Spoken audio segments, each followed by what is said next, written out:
বিসমিল্লাহির রহমানির রহিম। আসসালামু আলাইকুম ভিউয়ার্স, আমার মা কিচেন অ্যান্ড ব্লগে আপনাদের সবাইকে স্বাগতম। চলে এলাম নতুন একটি দুর্দান্ত স্বাদের রেসিপি নিয়ে। আজকে আপনাদের সাথে আমি শেয়ার করব কিভাবে পারফেক্টভাবে ভুনা খিচুড়ি তৈরি করতে পারবেন একদমই ঝরঝরে। এই রেসিপিটি তো আপনারা পুরো রেসিপিটি জুড়েই থাকবেন। ভুনা খিচুড়ি তৈরি করার জন্য প্রথমে আমি চিনি গুঁড়া চাল নিয়েছি 2 কাপ পরিমাণে, ডাল নিয়েছি 1 কাপ পরিমাণে। এখানে আমি মুসুরি ডালটা ব্যবহার করেছি, দেখতেই পাচ্ছেন। ভিউয়ার্স, খিচুড়ি তৈরি করার জন্য আপনারা যতটুকু চাল নেবেন তার অর্ধেকটা ডাল নিয়ে নেবেন। এখন আমি এই চাল ডাল একত্র করে আমি 3 থেকে 4 বার পানি চেঞ্জ করে ধুয়ে পানি ঝরিয়ে নেব। চলে যাব রান্নার প্রসেসিংয়ে। তো এখানে আমি চুলায় একটি প্যান বসিয়ে দিয়েছি সরিষার তেল, দেখতেই পাচ্ছেন একদমই পর্যাপ্ত পরিমাণে। তেলটা যখন একটু গরম হয়ে আসবে ঠিক ওই মুহূর্তে আমি দিয়ে দিচ্ছি একটা পরিমাণে রসুন কুচি। এখন আমি এর সাথে অ্যাড করে দিচ্ছি 2টি পেঁয়াজ কুচি। এখন আমি এটাকে ভালো করে নেড়েচেড়ে নেব। ভিউয়ার্স, ভিডিওটি দেখার শুরুতে অবশ্যই একটি লাইক দিয়ে দেবেন এবং ভিডিওটি কন্টিনিউ করবেন। ভিউয়ার্স, এরকম বর্ষার দিনে দুর্দান্ত স্বাদের ভুনা খিচুড়ি কিন্তু ছোট বড় সকলেরই খুব বেশি পছন্দ। আর বৃষ্টি হলে তো সবারই প্রথমে যেটা মনে পড়ে সেটা হলো খিচুড়ি। তো আশা করি যারা নতুন আছেন তারা এই রেসিপিটি দেখে কিন্তু একদমই পারফেক্টভাবে খিচুড়ি তৈরি করতে পারবেন।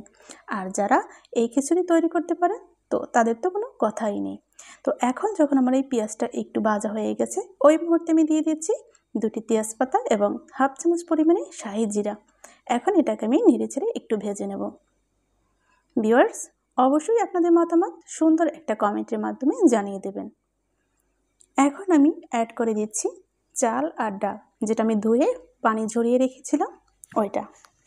এখন আমি এটাকে 1 থেকে 2 মিনিটের মতো খুব সুন্দর করে পেঁয়াজের সাথে ভেজে নেব। ভিউয়ার্স, এরকম চাল আর ডাল যদি একটু ভেজে নেন তবে কিন্তু খুব সুন্দর একটা সুঘ্রাণ আসে। ভিউয়ার্স, এই চাল আর ডাল একত্রে যখন 2 মিনিটের মতো ভাজা হয়ে যাবে ওই মুহূর্তে পানিটা অ্যাড করতে হবে। তবে আপনাদের অবশ্যই লক্ষ্য রাখতে হবে আপনারা যে কাপ বা কৌটা দিয়ে এই চালটা মেপেছেন ঠিক ওই ডবল পরিমাণে পানি দিতে হবে, তবেই কিন্তু খিচুড়িটা একদমই ঝরঝরে হবে। তো এখন আমার এই চাল আর ডালটা কিন্তু খুব সুন্দর ভাজা হয়ে গিয়েছে। যখন আমি এখানে 3 কাপ পরিমাণে চাল আর ডাল দিয়েছিলাম, আমি 6 কাপ পরিমাণে পানি দিয়েছি। এখন এটাকে আমি খুব সুন্দর করে নেড়েচেড়ে দিচ্ছি। ভিউয়ার্স, এই পর্যায়ে এখন আমি কিন্তু সব মশলাগুলো অ্যাড করে দেব। প্রথমে আমি হাফ চামচ পরিমাণ হলুদের গুঁড়া অ্যাড করে দিয়েছি। এখন আমি লাল মরিচের গুঁড়া হাফ চামচ পরিমাণে অ্যাড করে দিয়েছি হাফ চামচ পরিমাণে ধনিয়ার গুঁড়া, দিয়ে দিচ্ছি স্বাদ মতো লবণ। এখন আমি অ্যাড করে দিচ্ছি হাফ চামচ পরিমাণে জিরা বাটা। এখন অ্যাড করে দিচ্ছি হাফ চামচ পরিমাণে রসুন বাটা, হাফ চামচ পরিমাণে আদা বাটা। এখন আমি অ্যাড করে দিচ্ছি 3টে এলাচি এবং 3 থেকে 4টি লবঙ্গ, 2 টুকরো দারুচিনি।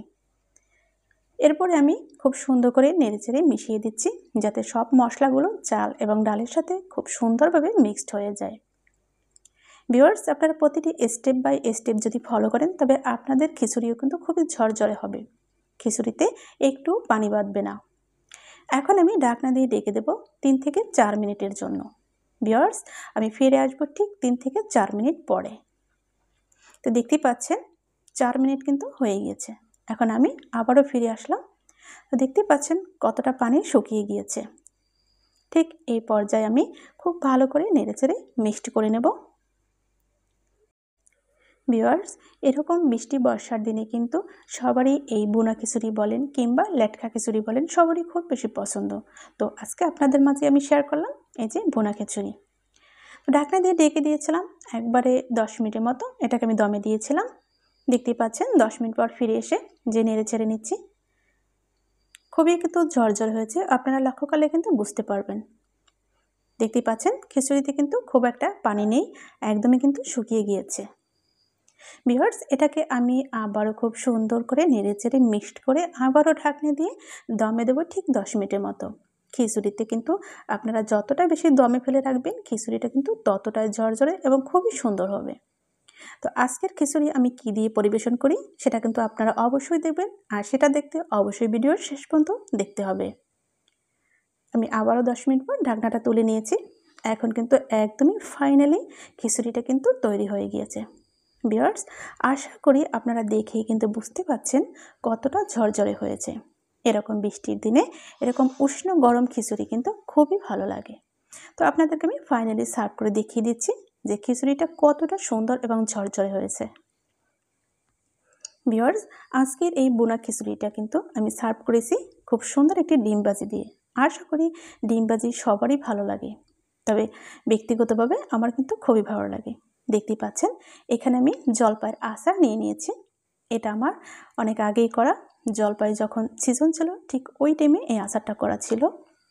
দেখতেই পাচ্ছেন এখানে আমি জলপাইয়ের আচার নিয়েছি, লেবু নিয়েছি, ডিম ভাজি। ভিউয়ার্স, এরকম একটা খাবার যদি হয় তাই দুপুর বলেন কিংবা সকালে নাস্তায় বলেন একদম কিন্তু জমে যাবে। তো আপনারা প্রথম থেকে শেষ পর্যন্ত সবাই এই ভিডিওটি দেখবেন, স্কিপ করবেন না, আর অবশ্যই আশা করি ভালো লাগবে। ভিউয়ার্স, আজ তাহলে এখানেই বিদায় নিচ্ছি। দেখা হবে আগামীতে নতুন কোনো রেসিপির সাথে, নতুন কোনো ভিডিওর সাথে। সেই পর্যন্ত সবাই ভালো থাকবেন, সুস্থ থাকবেন। আল্লাহ হাফেজ। আসসালামু আলাইকুম ওয়া রাহমাতুল্লাহি ওয়া বারাকাতুহু।